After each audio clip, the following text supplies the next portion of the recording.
यहाँ आज म चाहिँ यो सिलिचोङ गाउँपालिका वडा नम्बर 4 माङ्ते भएको चौंदुवा यो खोलामा आएको छु र यो चौंदुवा खोला छेउैमा हाम्रो दाइ भाइहरूले चाहिँ एउटा पुरानो खालको हाम्रो यो कला भनौँ अथवा एउटा चाहिँ परम्परागत यो सिपलाई चाहिँ जगेर्ना गर्नु भएको छ र म पनि संयोगवश यहाँ आइपुगेँ र यहाँ चाहिँ हामीले यो विशेष गरी किराँती मात्र नभएर यो विशेष गरी मङ्गोल समुदायमा चाहिँ यो एकदम प्रचलित हो जुन चाहिँ तोङ्बा खाने चलन हुन्छ।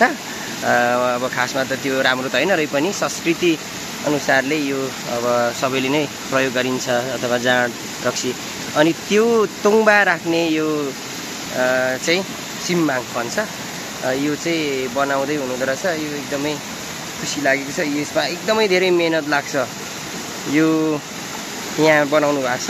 यसै गरी अझै यसमा चाहिँ पित्तल अथवा अरू के लाउन मन लाग्छ त्यो धातु लगाएर अझ राम्रो बनाउन सकिने रहेछ। यहाँ एकजना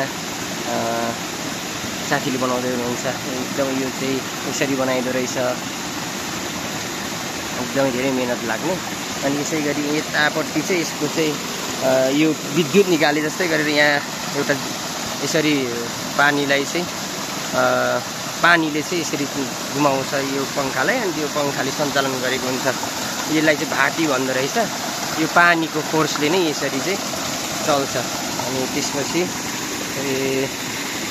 यसैको माध्यमबाट यताको यो चल्छ, यसरी बनाउनु हुँदो रहेछ। यहाँ चाहिँ उहाँले एकदमै मजाले बोक्दै हुनुहुन्छ।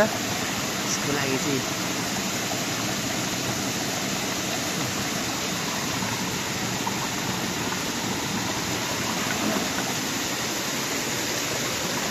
यस्तो सबैभन्दा पहिले धेरै मेहनत छ। यहाँ चाहिँ काठहरू चाहिँ काट्नु पर्यो, अनि यसरी काटेर टाँसेर ल्याएर त्यसपछि यसै गरी बिस्तारै धेरै मेहनत लाग्छ। यसै गरी घुमाउनु पर्यो।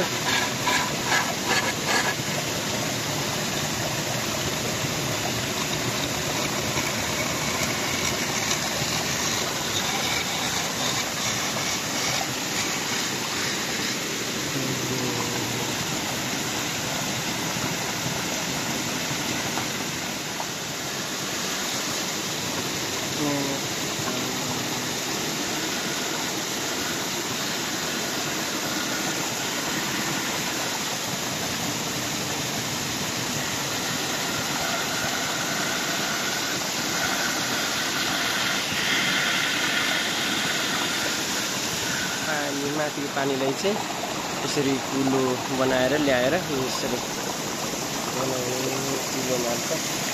त्यसरी